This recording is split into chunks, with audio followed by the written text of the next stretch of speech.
NFL season, as well as doing a Thursday night football preview for Week 11. So let's jump right into what happened in Week 10. We are going to start with the Browns versus the Ravens, an absolutely wild back and forth AFC North division game. Those are always physical, really close games for the most part, just punishing football for the most part between all the teams there in the AFC North. And this was no different, really. This game was wild. Obviously, the ending was incredibly crazy for the way the beginning of the game started. Obviously, we start this game with a Ravens defensive touchdown, essentially second play of the game. Deshaun Watson goes to throw like a little swing pass out to the flat, and Kyle Hamilton, the safety for the Ravens, jumped it, tipped it to himself, and he scored a touchdown there. And then the Ravens jumped out to a little bit of a hot start. They score on offense a couple times. And I think at one point it was like 17-3 or something like that. But Cleveland, man, they stayed balanced, which I was proud of them for. Kevin Stefanski did a very good job of keeping his team just kind of in the game. They didn't get too pass happy, which I don't think would be a very good idea for a Deshaun Watson-led team right now, who is starting to look better. But I still wouldn't trust him to throw 50 times a game to try to get them back in a game. So they stayed balanced. They ran the ball with Jerome Ford and Kareem Hunt. And they got the ball to their playmakers when they had to, which down the stretch was huge. Deshaun Watson, like I said, he played pretty decent in this game. He's played better as of late after coming off that shoulder injury now. I think as he gets more and more healthy and more comfortable for the remaining portion of the season, the Cleveland Browns are going to be a problem because they were winning games with P.J. Walker. That defense on the Browns side of the ball is tormenting. I mean, Myles Garrett, Zadarius Smith, just their linebacking core with Sione Takitaki and Jeremiah Owusu-Koramoah. That guy is a beast, dude. He's everywhere. He's so fast. On the back end, they got Greg Newsome. Grant Delpit's playing good ball right now, too. So they just got players all over the field for that Cleveland Browns defense, and they showed out in this game and really got the Browns back in this game for the most part. Along with, like I said, Deshaun Watson doing a good job getting the ball in the hands of his playmakers, where he was in very clutch situations. They were able to convert on short yardage with the running game, which was good. And then in clutch situations, Deshaun Watson got the ball to his playmakers and Amari Cooper. And also, David Njoku had a great game. I mean, he really showed up in this one and was just a nice little security blanket for Deshaun Watson when things started to break down for him. Deshaun Watson made some plays with his legs in this game, which was a portion of his game it seemed like it was missing last year as well as the beginning of this year a little bit. So to see that is a good sign for the Cleveland Browns moving forward.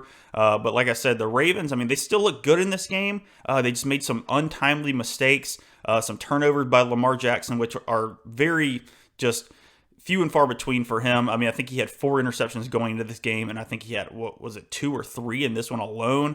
And so it was just untimely. One thing that I do want to point out that I think they need to change on the offense for the Ravens moving forward is I think if they want to continue to run the ball effectively, I think they're going to have to really get the ball to Keaton Mitchell a little bit more. He is a undrafted rookie out of East Carolina University, which is right in my backyard here in North Carolina. And he is super explosive. Obviously, every single time he touches the ball, it can go 80 yards for a touchdown. And so I think they need to just get him more involved in the offense. A lot of the stuff they were doing in this game to get him involved was very gadgety and very almost trick play-esque. And I think they just need to go ahead and just turn around and hand the ball off to him. Just make it simple for him. Say, like, this is the play, this is the hole, hit it a million miles per hour and see what happens. You don't always have to, do some kind of end around for him. You don't always have to do some kind of crazy screen pass to him. Obviously, you want to incorporate that a little bit in the offense, but you don't have to do that because it's going to start to get predictable where, if Keaton Mitchell's in the game, they're like, okay, something crazy is going to happen here. And people are going to be able to see it coming. And the Browns were on a couple times in this game. And even though Keaton Mitchell did have a couple huge plays in this game, I think he could be more involved in the Ravens offense. But yeah, basically comes down to Lamar Jackson turned the ball over a few times late in this game, and the Browns were able to capitalize and go down the field and kick a field goal to win this one.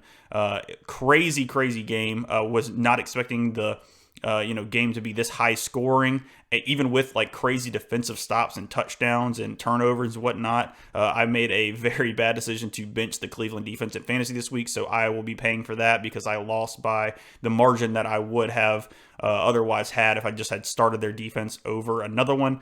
So stuff you got to live and learn from. But yeah, AFC North Division matchup. Browns get a huge one there to stay in contention there in the division. It is going to be crazy going down to the wire because of some of the other stuff that was happening in the division this weekend as well. Next game, Texans versus Bengals. Another AFC North team there. Bengals come out and score on the opening drive there, go straight down the field, throw a touchdown pass to Trent Irwin, who is getting more playing time because of the injury to T. Higgins he suffered in practice earlier this week, a little hamstring, so he's going to be out for a little while. Those are very finicky injuries, obviously.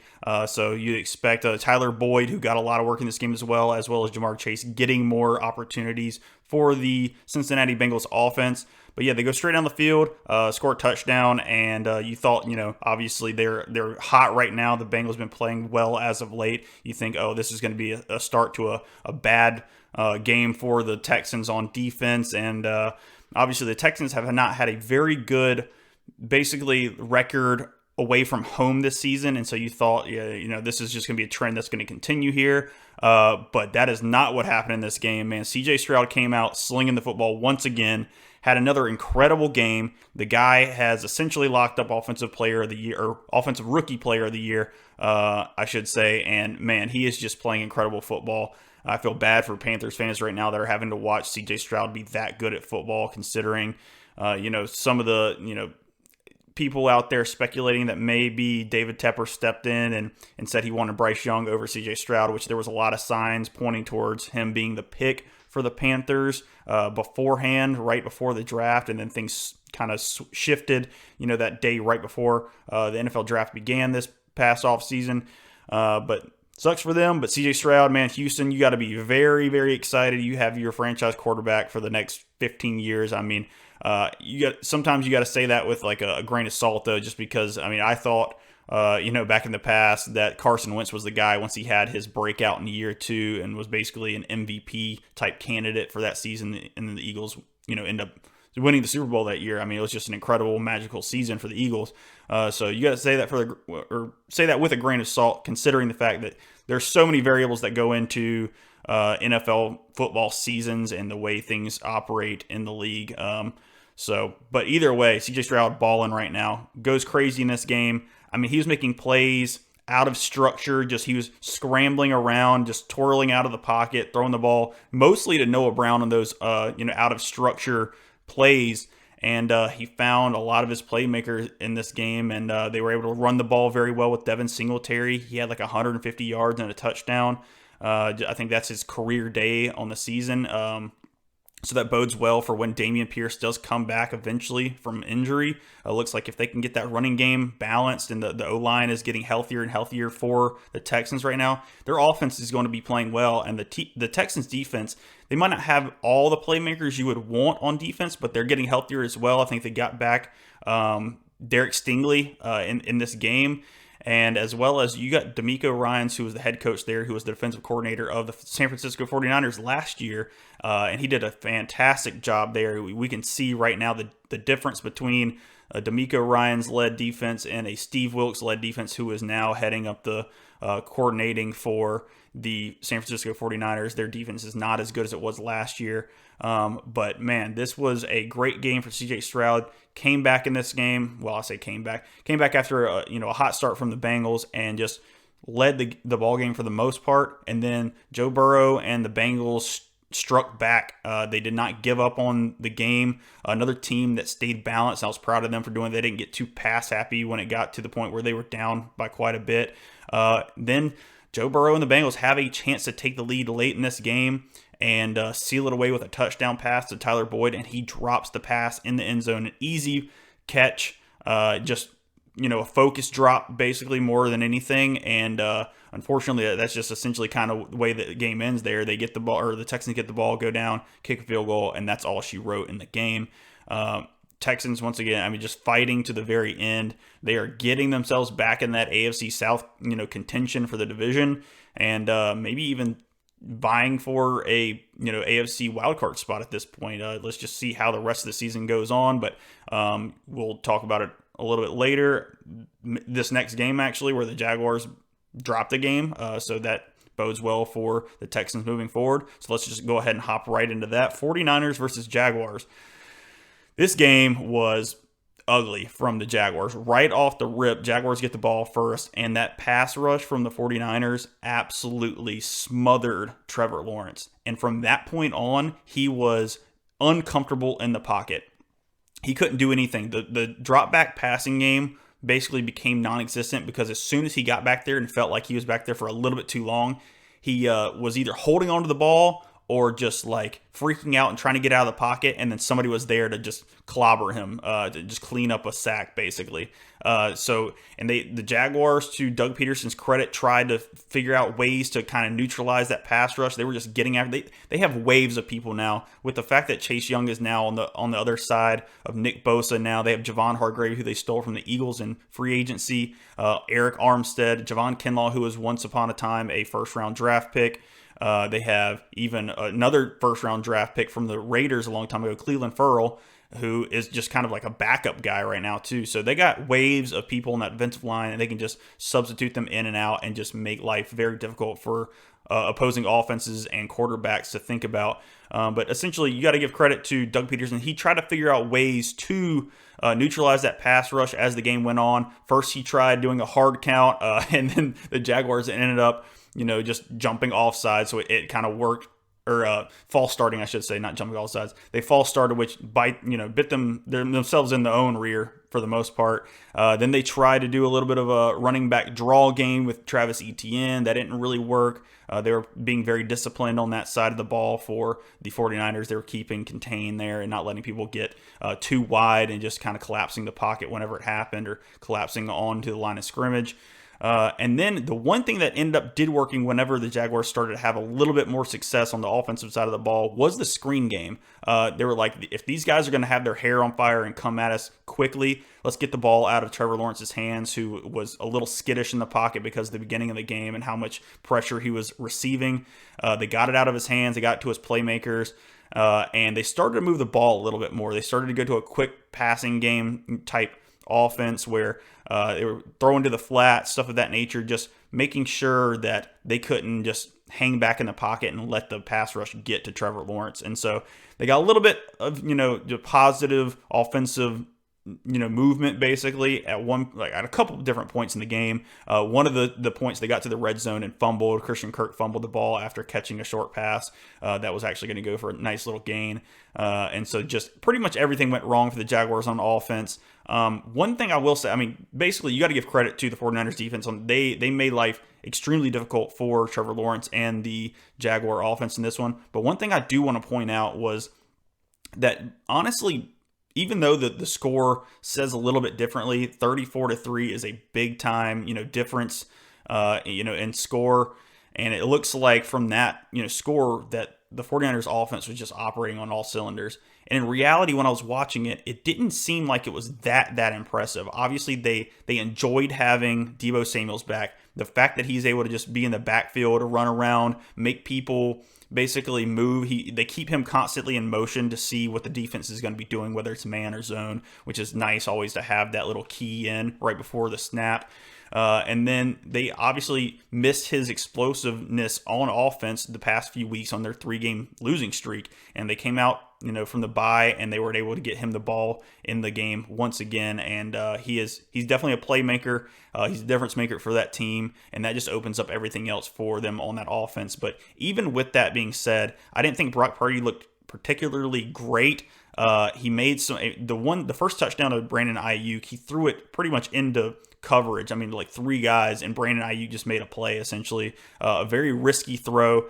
He still didn't look super sharp in this one, but he hit guys when they were open, and that's all they needed to do in this game, considering the defense was just absolutely smoking the offensive line, and just Trevor Lawrence had no time to throw the ball. So 49ers get a big win, bounce back here. Like I said, though, just keep an eye on Brock Purdy still not being super sharp going forward. Jaguars need to fix some things on offense. Their offensive line was just getting pushed around in this game. And that might just be a credit to the 49ers defense. We'll see going forward if they can just kind of hold people off to give Trevor Lawrence enough time to throw the football. But big win for the 49ers, getting back on track after a 3-game losing streak. Jaguars, big loss here, especially considering the fact that the Texans were able to pull one off against the Bengals. AFC South, like I said, getting closer and closer. It's going to be very interesting going down the stretch here. Next game, we have Vikings versus Saints. I didn't get to watch a whole lot of this game, but what I did see was Josh Dobbs continuing to be a national hero in the NFL, or like in the National Football League. This dude is just doing things that he really shouldn't be doing. Just barely knowing the offense. Obviously, he got the crazy win last week, not knowing anything in the offense, just basically operating on straight instincts.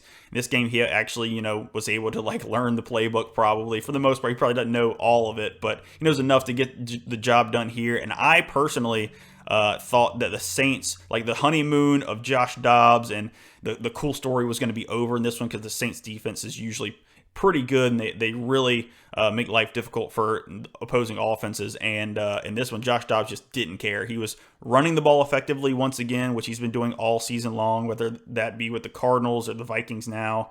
And man, he just making throws, making plays, just playmaking ability is just jumping off the page once again. And things are only going to get better for a Vikings team that's super, super hot right now, considering that Justin Jefferson is scheduled to come back very soon from his hamstring injury. So it's going to get crazy. The Vikings could really, take a hold of the NFC North. But, well, I say that the Detroit Lions keep winning, though. But the Vikings could, slither themselves into a wild card, and they're going to be scary for any team right now because the defense can make plays. They've been a pretty solid defense so far this season. Brian Flores, over their defensive coordinator, can really scheme things up. He blitzes more than anybody else in the league, which just puts the pressure on you. You got to make the right play call at the right time in order to beat them on defense because things can get very hectic very quickly for you if that pass rush and the blitzers are getting there in time. And the DBs are making opportunistic plays right now. So the Vikings look good. Saints do not look very good.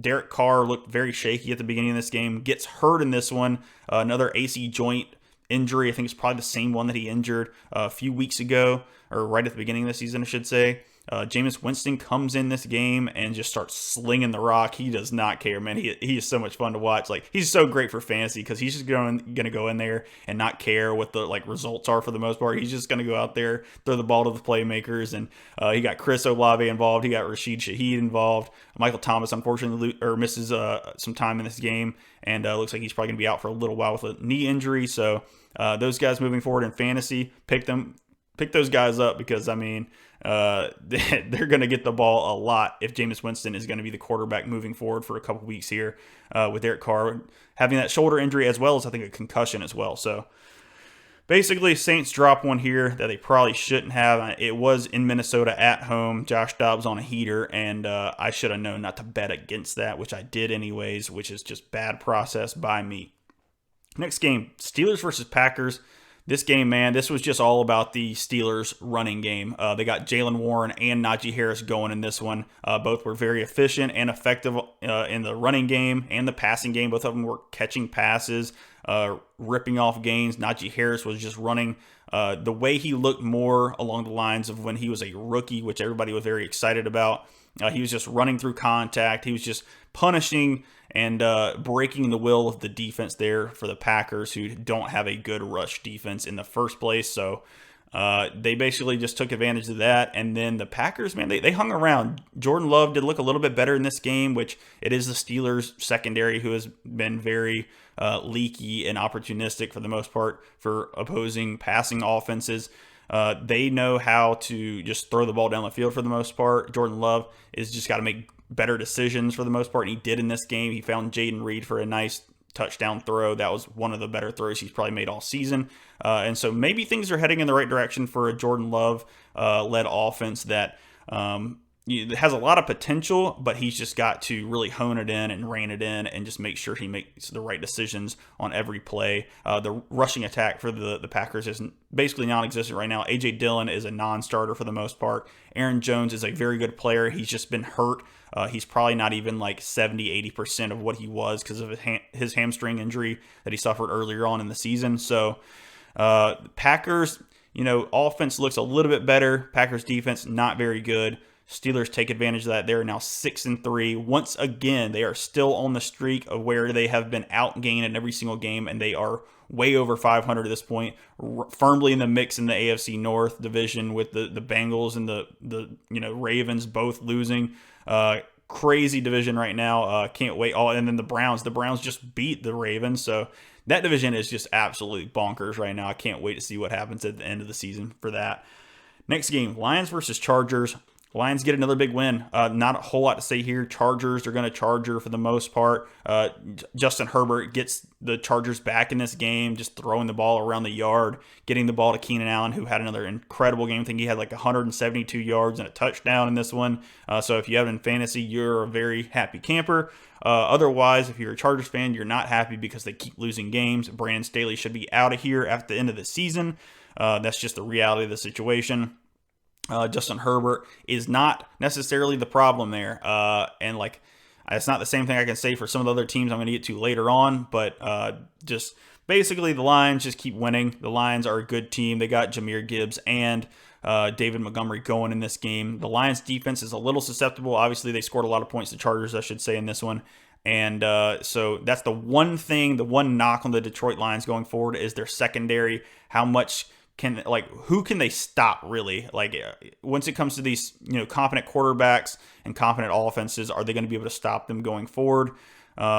So that's just something to monitor, but their offense is humming right now. Jared Goff is looking very good.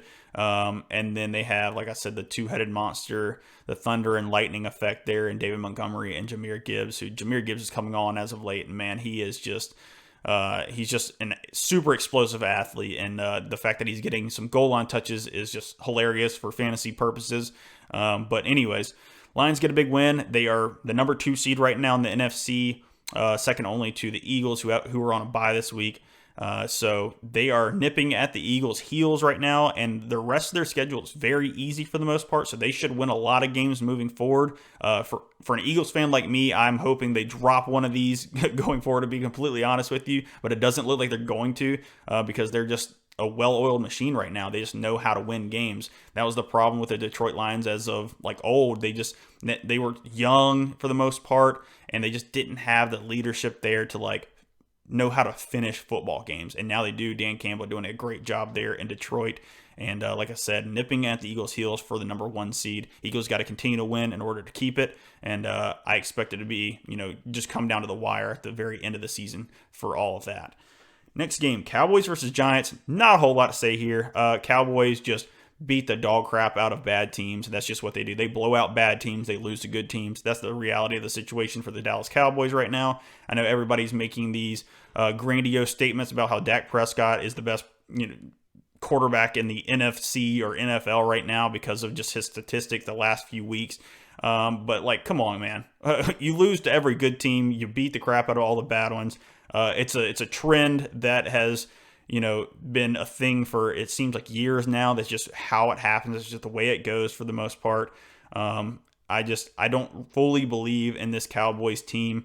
That Dak did get everybody involved in this game, which is a good thing going forward for their offense, where CeeDee Lamb got a ton of work. Brandon Cooks finally got incorporated into this offense a little bit. Michael Gallup even got a touchdown in this one. Tony Pollard is a problem, though. They cannot get him going right now. Rico Dowdle, their backup, had a better game overall. I mean, they pretty much took Tony Pollard out of the game at one point because, they were up by so much it didn't really matter.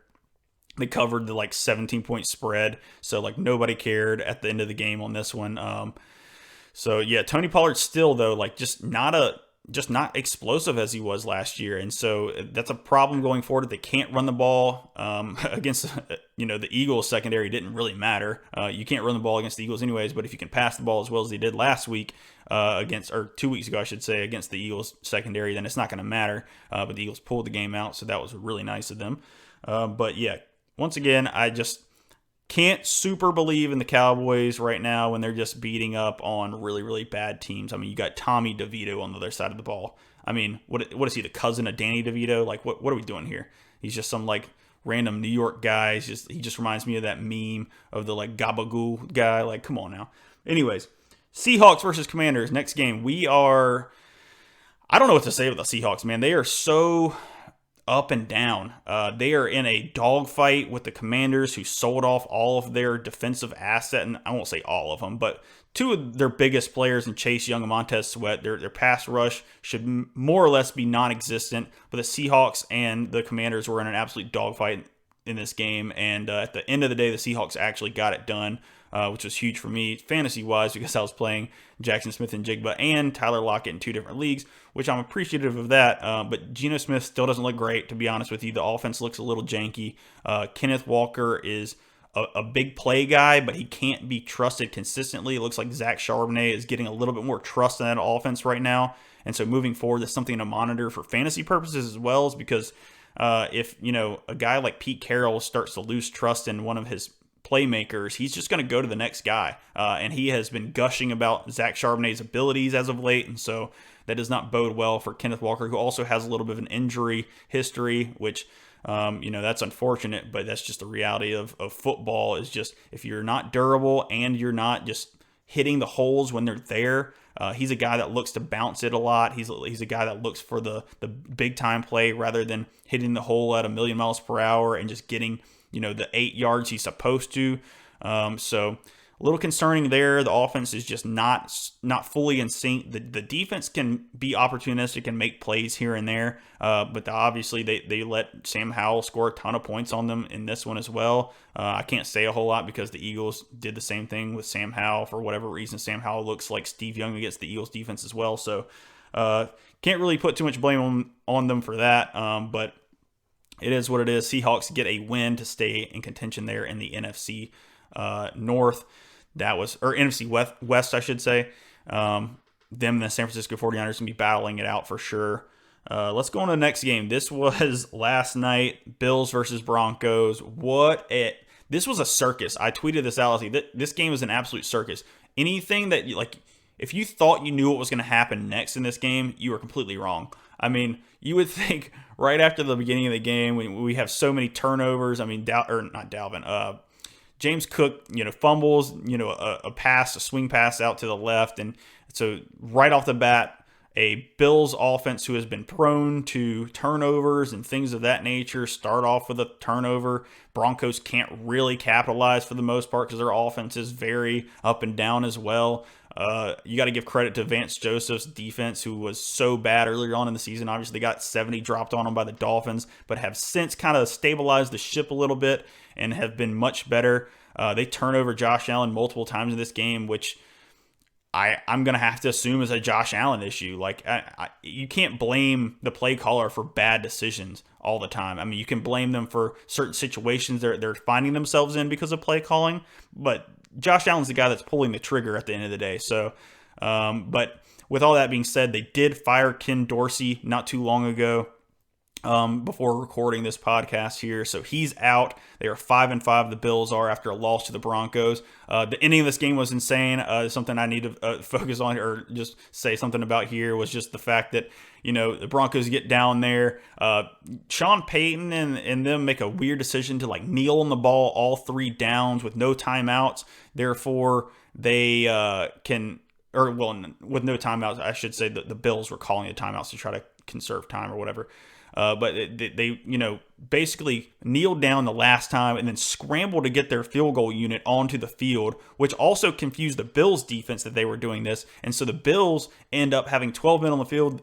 Broncos kick the field goal, miss it by a hair out to the right. And the Bills think they won the game. Then they get the flag come in, 12 men on the field. The Broncos get another chance with time still on the clock. And they kick a field goal to win the game, and that was it. The Broncos and Bills, just an absolute circus, just a crazy game in general. And like I said, somebody had to be held accountable for what was happening, and apparently ended up having to be Ken Dorsey, the offensive coordinator, which I think he kind of got scapegoated in this situation because it's not all on him. He does deserve some blame, but Josh Allen, once again, also deserves some blame here. The defense just has not been playing as good as of late because of some injuries. You can't really blame that on them, but they scapegoated Leslie Frazier last year, even though they had a very good defense and a scheme that was working for them last year. They scapegoated him at the end of the season after they lost in the playoffs. And so, man, there's a lot of finger pointing and things of that nature going on right now in Buffalo, and things are only getting worse because of social media. So apparently Trevon Diggs sitting at home with his torn ACL on the couch watching this game. He tweets something along the lines of they got to get 14 up out of there, and they weren't talking about Cortland Sutton for the Broncos because he had a huge touchdown. He was talking about Stephon Diggs' brother, and that's only gonna stoke the fire. And, just the rumors of, Stephon Diggs and Josh Allen not being on the same page. And so I tweeted it out earlier. I saw where Stephon Diggs essentially was saying something along the lines of, he tweeted again, so like he's not stopping. He tweeted again that the only time when Stephon Diggs got to Buffalo is when Josh Allen started to become a good quarterback because he had somebody to kind of rely on, a real playmaker out there. And so Trevon Diggs is just out there stirring the pot, to the fullest extent. And I tweeted, you got to love a Cowboys player inadvertently helping out the Eagles, because the Eagles play the Bills in 2 weeks. And now we have this stirring of the pot where by the time the Eagles get to play the Buffalo Bills in a couple weeks here, we're probably going to have 7 cryptic tweets by Stephon Diggs complaining about Josh Allen and his abilities, and they're probably going to have multiple temper tantrums being thrown on the field by Stephon Diggs after a bad or an errant Josh Allen throw next week. It's going to be fun going forward. Like I said, stir the pot more, Trevon. I'm here for it, because if you help the Eagles essentially, kill that relationship between Stephon Diggs and Josh Allen, that's only going to help the Eagles when they have to play them at home in a couple of weeks. So keep it going. That's pretty much it for the recap of Week 10. We're going to go on to the Thursday Night Football preview. We have the Ravens. They are favored by 3.5 versus the Bengals at home. So Ravens are at home. Another AFC North division matchup here. This one is going to be fun. Both teams coming off losses, obviously, and 2 heartbreaking losses in that regard as well. So 2 pissed off, physical AFC North teams playing on Thursday night. We've been waiting for a good Thursday night football game for a little while now. Last week's was an abomination when it comes to watching good football. So can't wait for this one. I don't know where to go here. The Ravens being favored by 3.5. I almost want to say that I like the Ravens in this matchup, but I really only think I like the Ravens money line here. But I will say, I feel like the Bengals have they've been super competitive in this matchup. They did almost lose last year in the playoffs to Tyler Huntley, so they didn't even have Lamar Jackson, and it was very close. So I think I'll lean Ravens money line in this one. I don't think I could go with the points. It's too close. It's the AFC North. It's going to be physical. You never know what can happen in these games, based off of things that have happened in the past here. So I think I'm going to lean Ravens money line. I don't feel comfortable, like I said, with the points, and that's just where I'm at right this second. That pretty much wraps it up for the podcast. I appreciate everybody listening. Please subscribe to the channel. Hit the notifications bell so you get every kind of bit of content that I am putting out there throughout the weeks. And follow me on Twitter, follow me on TikTok, stuff of that nature. And I appreciate you guys once again tuning in. I will talk to you next week. Peace.